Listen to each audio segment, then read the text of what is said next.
8 августа 2008 года, 15 лет назад, началась грузинская война, которая на тот момент имела определенную окраску, определенные оценки. Но сейчас некоторые наблюдатели говорят о том, что именно тогда, по большому счету, началось все то, что мы имеем сегодня. Друзья, давайте вновь поговорим о темах, которые нас будоражат, которые имеют значение в эфире. Программа «Аспекты республики» на канале «Аспекты Башкортостан». И сегодня 8 августа, уже 23 года, вторник. Меня зовут Руслан Валиев. Наши трансляции идут в YouTube, ВКонтакте и Одноклассниках. В ближайшие полчаса можем поговорить, обсудить текущую информационную повестку дня. Поэтому пишите свои комментарии в чате YouTube-трансляции, ставьте лайки. Делайте как минимум вот это простое легкое движение мышью, которое для вас ничего не стоит, а для нас является важным подспорьем в нашей работе. Начнем давайте. Начну с публикации, которую заметили даже федеральные СМИ, чего они делают не всегда, особенно когда касается текущей рутины, связанной с деятельностью наших так называемых депутатов так называемого парламента. Я имею в виду, конечно, Курултай, Госсобрание. Закон о штрафах за отказ от Знамени Победы в Башкирии примут осенью, пишет РБК. Вот вы не ослышались, именно так. И что здесь пишет на этот счет издание? Значит, об этом сообщила пресс-служба Госсобрания. Проект поправок в Кодекс Башкирии об административных правонарушениях был принят уже в первом чтении. Депутаты рассмотрят документ в двух оставшихся чтениях на осенней парламентской сессии.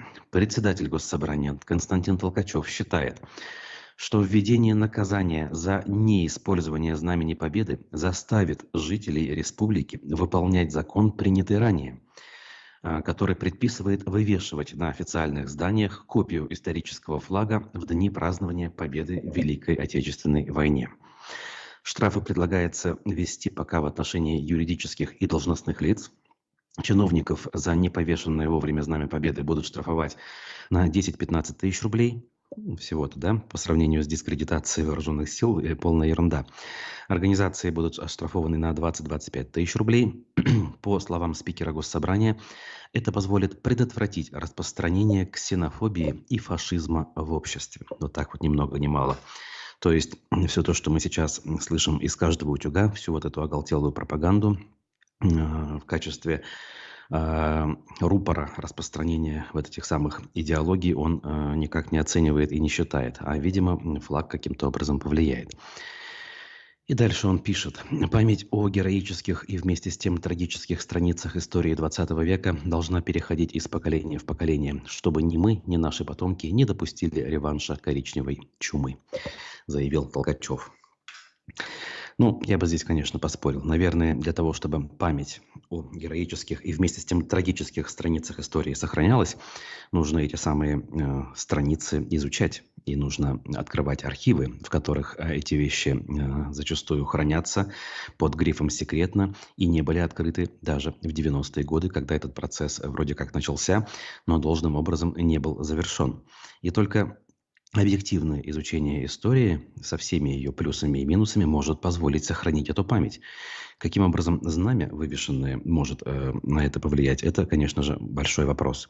Ну и есть совсем простые вопросы здесь. А разве существует проблема с тем, что кто-то саботирует, скажем так, данную идею? По-моему, давно, все успешно и без всяких законов, и многие-многие годы копию Знамени Победы использовали, и нет, наверное, человека, ну, за редким исключением, которые не знают, как это самое знамя выглядит. В этом смысле нет проблем, все хорошо. И надо его помнить, безусловно, но придумывать штрафы – это сродни тому, что, я не знаю, придумывать штраф за отрицание того, что утро сменит ночь, а вечер сменит день и так далее, и так далее. Ну, совершенно очевидные вещи. мы вынуждены прописывать в законах, видимо, потому что уже не знают, как услужить, как угодить, поскольку все, что можно было принять, придумали и приняли. Ну, хотя почему? Голь на выдумке хитра, и я думаю, что наши депутаты, особенно вот новый состав, посмотрим, какой будет после выборов в сентябрьских, они еще и не такое придумают, поэтому удивляться мы будем еще и еще. Ну, а дальше, если идти к новостям, немножечко официальной хроники, что ли. Министр здравоохранения Российской Федерации побывал в Уфе и совершил утренний велопробег по набережной реки Белой в Уфе. Пишет нам Башинформ и приводит соответствующую фотографию, где мы видим руководителя администрации Радия Хабирова Максима Забелина, видим мэра Уфы Ратмира Мавлиева, собственно, Михаила Мурашко и целую велоделегацию также видим. Значит, он доехал до пристани у монумента Дружбы и финишировал на площадке под парком Ватан. Это наша традиция — совершать утренние велопробеги в городах проведения наших больших российских совещаний от Сахалина до западных границ, сказал он. Это хороший способ взбодриться с утра и провести ознакомительную прогулку по нашим российским городам. Набережная мне понравилась, как и Уфа. Столица Башкирии, красивый зеленый город, сказал Мурашко. Ну, повезло, что совещание в августе. Летом. Что бы он сказал в ноябре, в декабре или в феврале, когда там снега по горло и сонной более зелени. Ну ладно, это, как говорится, безобидная шалость, пускай. Ну и дальше к серьезным темам. Тема, которая началась на прошлой неделе с военнослужащим Ильдаром Булатовым, который угрожал взорвать гранату в Уфе. И его сослуживец дал интервью изданию УФА-1 и сообщил, что, скорее всего, Ильдар Булатов не был готов к возможной смерти. Это материал УФА-1 у нас на сайте aspectmedia.ru, он также присутствует. Значит, по словам Культуманова, это фамилия сослуживца Ильдара Булатова, Булатов отправился на спецоперацию в качестве добровольца. Его определили в батальон имени Достовалова. А его командиром стал старший сержант Ренат Культуманов, собственно, тот, который дал интервью.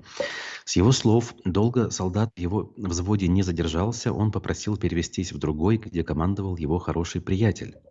Однажды он попросил меня перевести его к нему, я не отказал. Туда он перевелся, собственно, на должность водителя машины. Убыли они домой в начале декабря. Скорее всего, тогда они вывезли ручные гранаты. По словам сослуживца, Ильдар вел себя подобающе и никогда не жаловался командованию на проблемы с припасами. Ильдар никогда не высказывался относительно плохой организации батальона. Каждый военнослужащий подтвердит, что у нас нет проблем. Гуманитарка у нас каждый день. Теплая одежда, вода, все имеется. Да и жаловаться было не на что. Лично он не участвовал в боевых задачах. Когда мы выезжали, он оставался, смотрел за вещами. Скорее всего, он просто не был готов к трудностям, которые он встретил. Не был готов к возможной смерти. По словам сослуживца, самовольно покинувших взводы в те времена было достаточно. Честно говоря, я о нем даже не помню, потому что у нас многие люди уже спятисотились. То есть стали теми, кто добровольно покинули часть. Поступок Ильдара был неправильным. Не знаю, кто надоумил его. Может, просто хотел оправдать себя, не ожидал, что все так серьезно, что дезертирство – это серьезная статья. У нас же как? Все добровольцы, мы заключаем контракт на полгода. Все были настроены на этот срок, но не у всех получалось уезжать спустя 6 месяцев. Это и побуждало многих уезжать. Но спустя время они все равно возвращались и продолжают служить. А вот есть те, кто даже на связь не выходил. На них уже возбуждали дела, сказал командир. Ну, не особо что-то мы тут смогли прояснить, исходя из того, что прочитали, но по большому счету даже вот этот небольшой штрих, он подтверждает всю ту полноту информации, всю ту полноту картины, которую, ну, по крайней мере, лично у меня формируется вокруг всей этой истории. Ильяс Баширов пишет: «С добрым утром», и вам того же, Ильяс. Ну, а я двигаюсь дальше и обращусь к новости также на сайте aspectmedia.ru, касательно проекта достройки Уфимского дома смерти. Тот самый дом на пересечении улиц Кирова и Пархоменко, где неоднократно случались трагические эпизоды с гибелью зачастую молодых людей и подростков. О том, что совладелец компании Art City, которая взялась за то, чтобы достроить этот дом, получила документы, сообщил, собственно, совладелец компании Артур Харисов. Примерные сроки окончания стройки он назвать затрудняется, однако отмечает, что в ближайшие дни будет рассчитана стоимость проекта, а также определена календарная, соответственно, сетка. Вот. Об этом же, кстати, многие другие СМИ сообщили, и вот теперь как бы вроде как дело двигается с мертвой точки, и экспертиза предварительная считает, что там все в порядке, и дом можно не разрушать, можно его завершить, и даже вот в том виде, в каком он сейчас находится, несмотря на те разрушения даже по большому счету, которые возникли за более чем 10 лет простоя и отсутствия каких-либо строительных мероприятий. Дальше.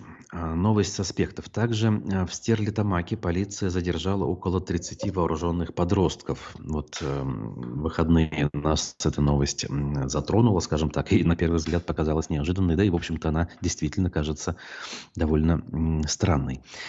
В местное отделение полиции доставили около 30 молодых людей, многим из которых едва стукнуло 20 лет. По информации пресс-службы МВД региона, ребята собрались с пистолетами и иным оружием на главной площади, чтобы организовать встречу с другой группой подростков, но те не пришли. То есть стрелку так называемую организовать пытались. Со слов правоохранителей, о произошедшем сообщили очевидцы, которые увидели посреди дня около Дворца культуры Сода толпу подростков. Некоторые из них были настроены к окружающим негативно, другие громко рассказывали о наличии при себе оружия. На место оперативно прибыло больше десятка патрульных автомобилей. При виде полицейских подростки начали разбегаться в разные стороны, однако в течение нескольких часов большинство из них задержали. У задержанных было обнаружено 3 пистолета, а также ножи. На участников конфликта, которые скрылись с места, составлены административные протоколы за неповиновение законному распоряжению сотрудника полиции. У ряда граждан изъяты предметы, схожие с травматическим пистолетом образца Макарова. Данные предметы направлены на экспертизу, проводится также проверка, по результатам которой будет принято процессуальное расследование, сообщили в пресс-службе МВД. Но опять же, совсем банальный риторический вопрос возникает, когда такую новость получаешь. А чего вы ждали, друзья мои, когда опять-таки из каждого утюга идет пропаганда того, что оружие – это хорошо, о том, что воевать – это правильно, это все о защите Родины и так далее и тому подобное. Я уж не буду говорить сейчас о тех эпизодах, которые то и дело происходят в России в разных ее частях. То на одного нападут бывшие участники СВО, то на самих участников СВО нападут другие.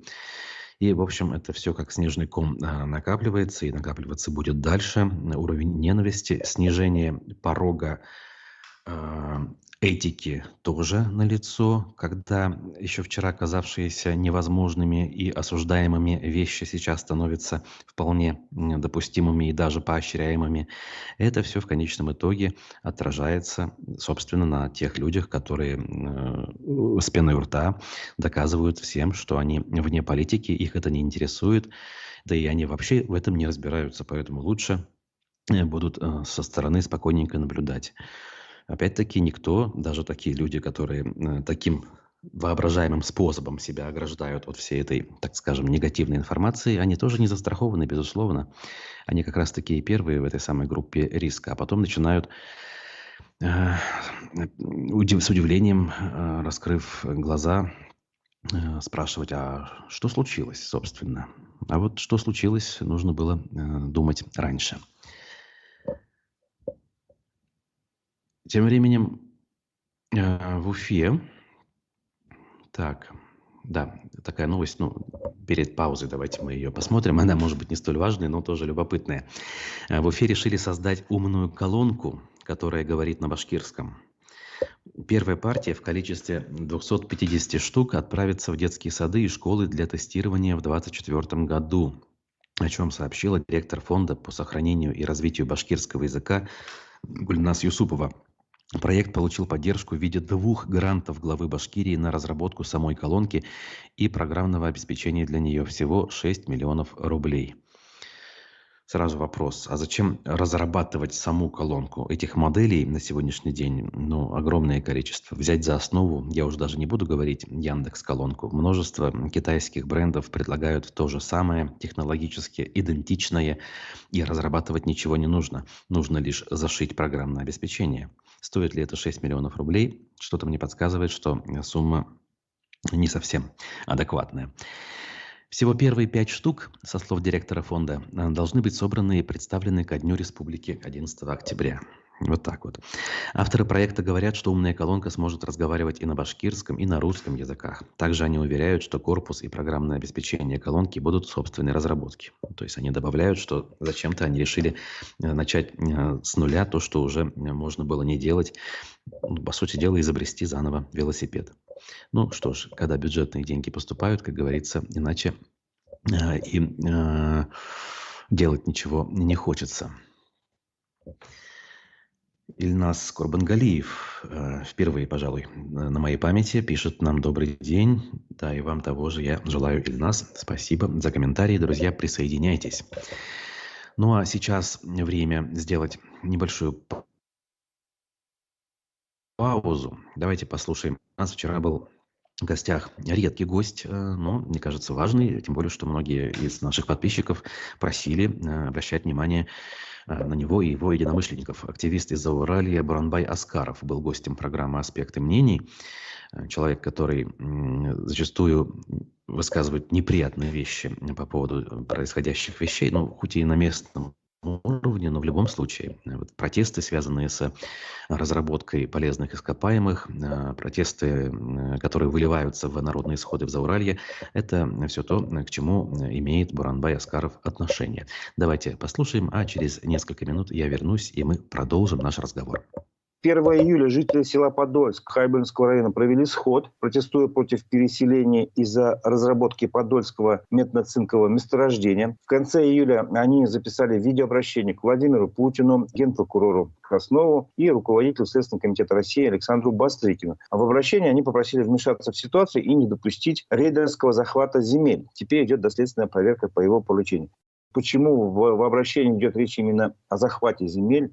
Вся проблема в том, что в 2019 году глава республики Радиф Артович Хабиров и генеральный директор УГМК Казицын объявили начинание разработки подольского месторождения. Того же года, 30 декабря, Радиф Артович приехал в село Подольск, встречался с населением, объяснил людям, что в связи с разработкой придется перенести село Подольск. Сам лично обещал и требовал от чиновников, что во время переселения ни один житель не остался на стороне, и право на жилье, их права, закрепленные Конституцией Российской Федерации, статьи 40, право на жилище, не был нарушен.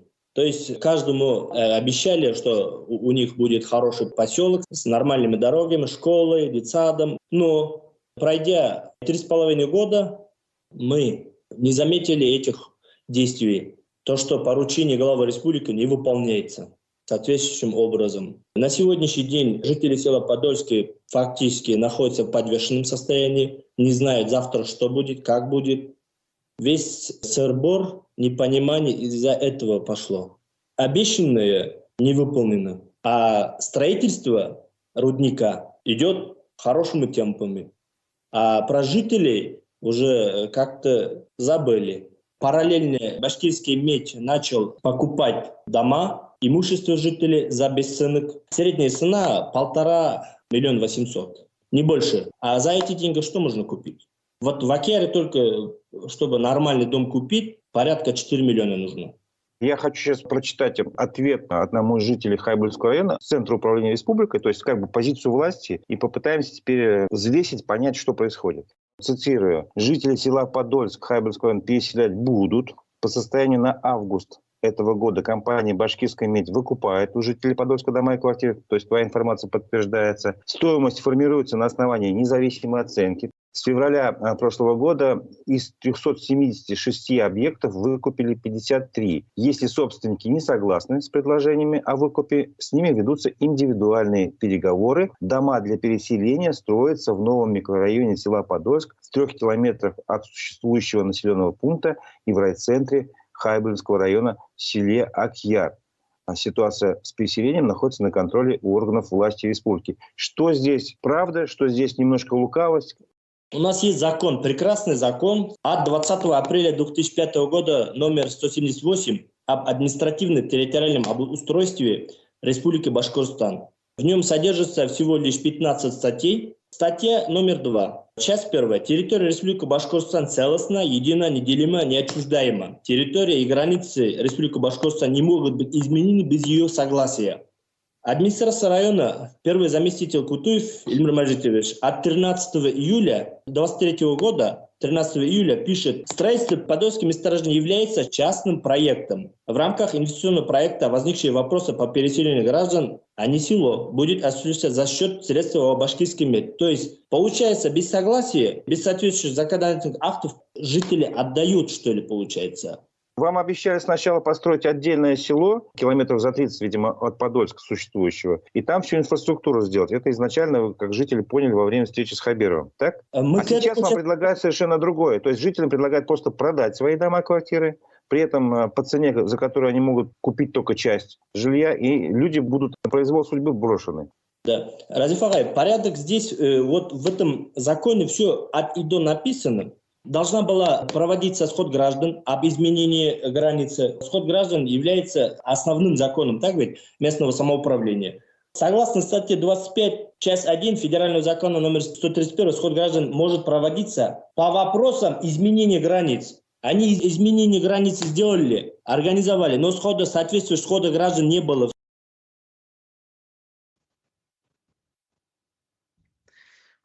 Хотели как лучше, а получилось как всегда. Можно использовать крылатую фразу, произнесенную Виктором Степановичем Черномырдиным.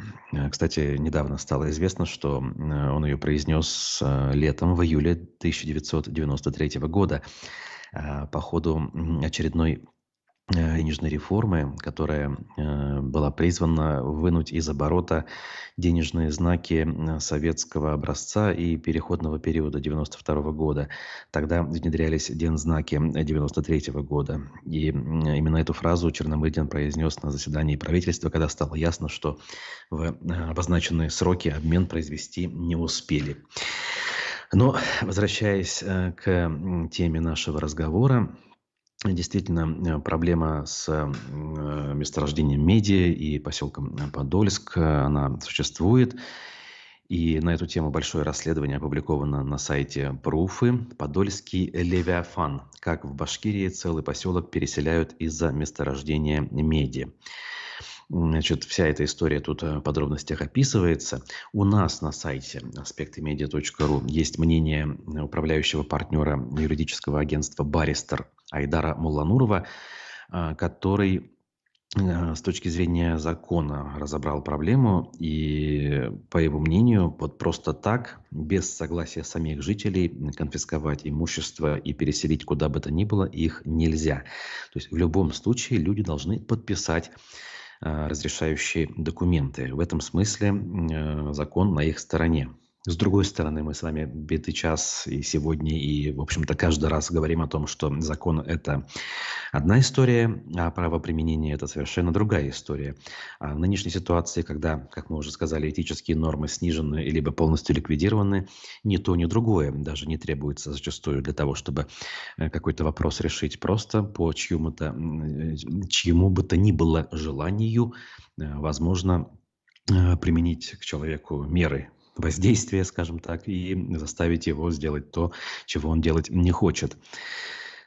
Пока это касается вопросов войны и мира, так скажем, но ничто не мешает вот этой практике распространиться и на другие области жизни. Зло неконтейнируемо, как говорит лично мной глубоко уважаемая иностранный агент, политолог Екатерина Шульман. Вот. Соответственно, материалы касательно этой проблемы я уже озвучил. И теперь добавлю, что Сегодня у нас аспекты мнений также на своем месте по расписанию. В 11 часов в гостях будет адвокат Рамиль Гизатуллин. Он известен прежде всего тем, что он защищал Лилию Чанышеву, уже, правда, обвиненную и признанную виновной в экстремистской деятельности. Но продолжает он сопровождать. Впереди еще апелляция, как минимум. Возможно, осенью она уже начнется, по его словам. И вот эти и другие вопросы к Рамилю Гизатуллину мы будем адресовать в программе «Аспекты мнений» уже совсем скоро, чуть более чем через полчаса. Поэтому вы тоже присоединяйтесь, вопросы свои пишите. А я дальше двигаюсь. У нас есть еще немного новости.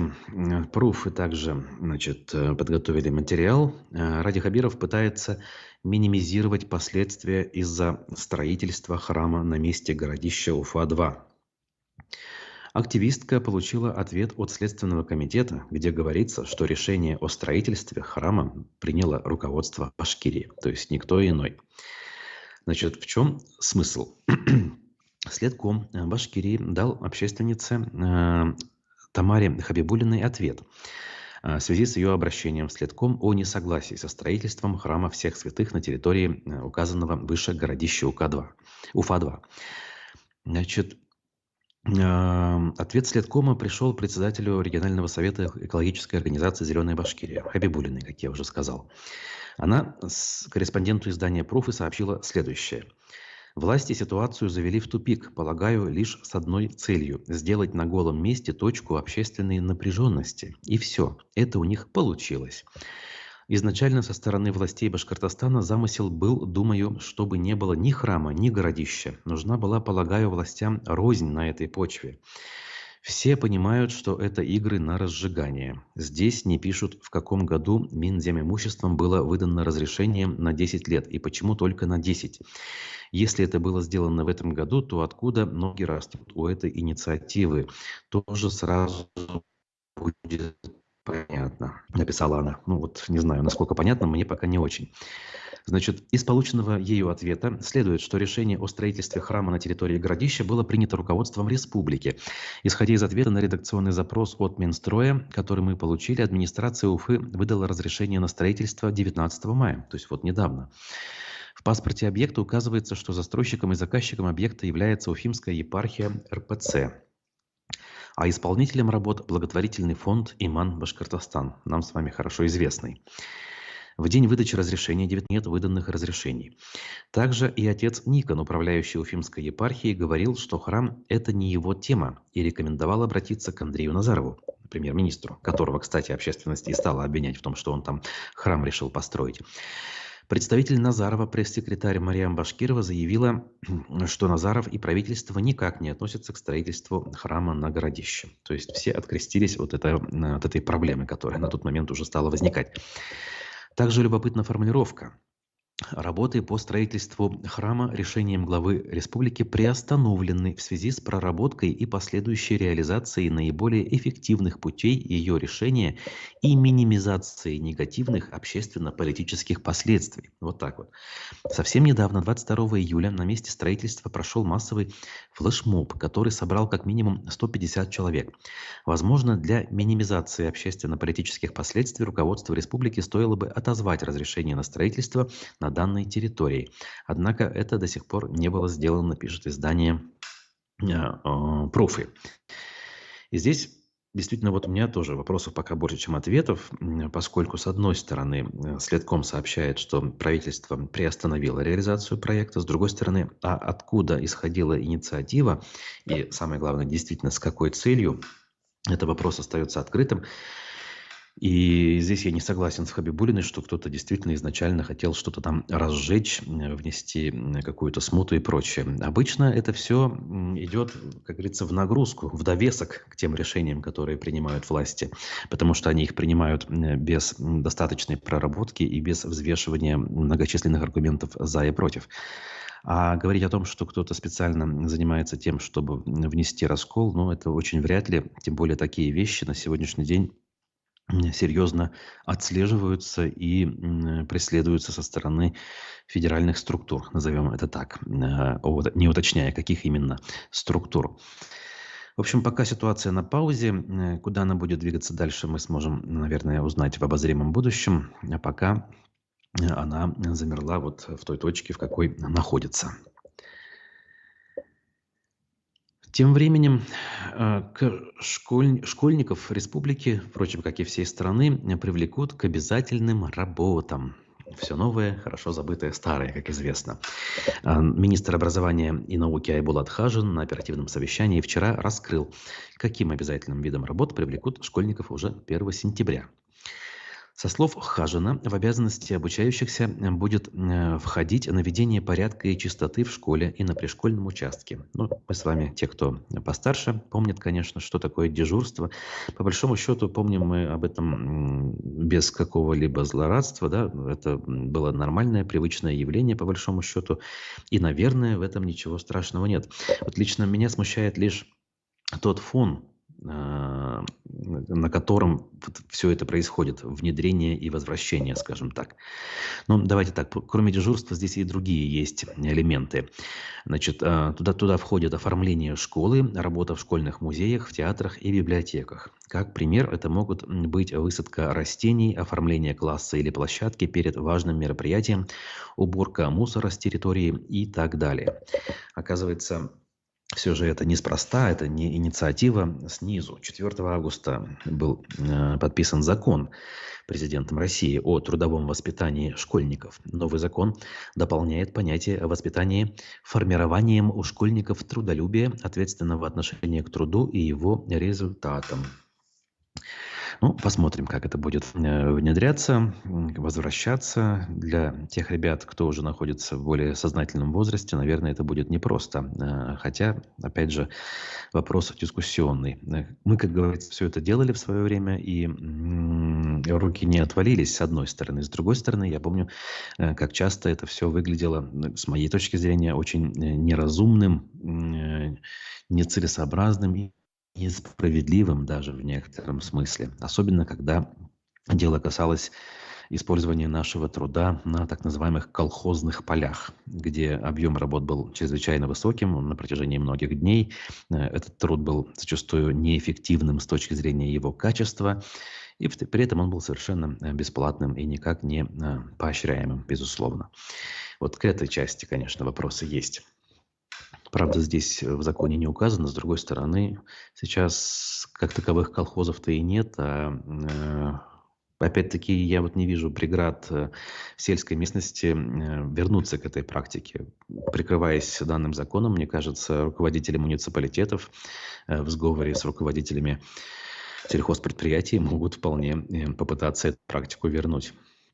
И тогда посмотрим, как на это будут люди реагировать. Далее, двигаемся. Уфимцы о войне за парковку в одном из дворов рассуждают активно в соцсетях, и подборку на эту тему подготовило издание УФА-1.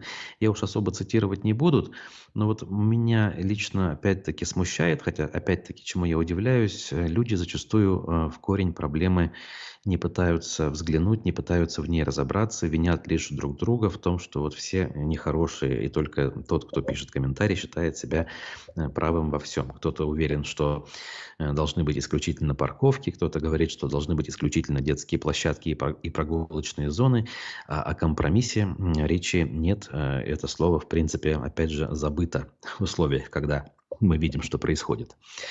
Вот. Ну, я уж взял этот материал поскольку чтиво любопытное, хотя с точки зрения содержательности, наверное, особо внимания обратить не на что.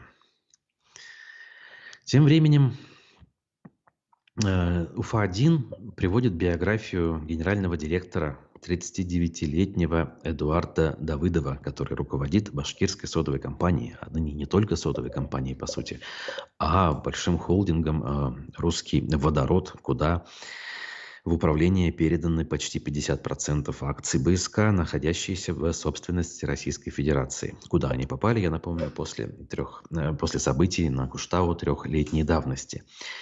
И любопытная биография. Многие, кстати, не знали даже, да, кто такой Эдуард Давыдов, откуда он взялся. На самом деле он в Башкирию-то приехал относительно недавно, всего лишь за год до событий на Куштау. А до этого работал, учился, скажем так, в других местах. Закончил он 6-ю школу Нальчика в 2001 году, откуда он, собственно, родом. И поскольку знал химию, поступил в Российский химико-технологический университет имени Менделеева на кафедру химической технологии и пластических масс. По образованию профильному, по сути дела, он работает. И что интересно, обучаясь в институте, он устроился в пятерочку на должность бухгалтера-экономиста. После окончания базового образования в 2005 году поступил на факультет экономики и финансов Российской академии народного хозяйства и госслужбы и уже работал параллельно на разных компаниях. Тут целый список, и это странно выглядит, конечно, как можно параллельно столько должностей совмещать. Ну, видимо, человек все-таки действительно талантлив. В 2013 году его уже назначили зам гендиректора по снабжению и продажам в БСК. И спустя 4 года в 2019 году как раз-таки он стал замом гендиректора. И, соответственно, здесь издание напоминает, как разворачивались события на Куштау, какую роль сыграл Эдуард Давыдов в тех событиях. Я тоже, конечно, хорошо те события помню, тем более, что сразу после них нам удалось пообщаться лично, организовывая интервью с главным редактором ликвидированной уже радиостанции «Эхо Москвы» Алексеем Венедиктовым. Это все происходило на площадке Зауральского экономического форума в Сибае, буквально через 3 дня после всех событий. В общем, если интересно, можете посмотреть. Тут даже об имуществе информация, об автомобилях и тому подобное.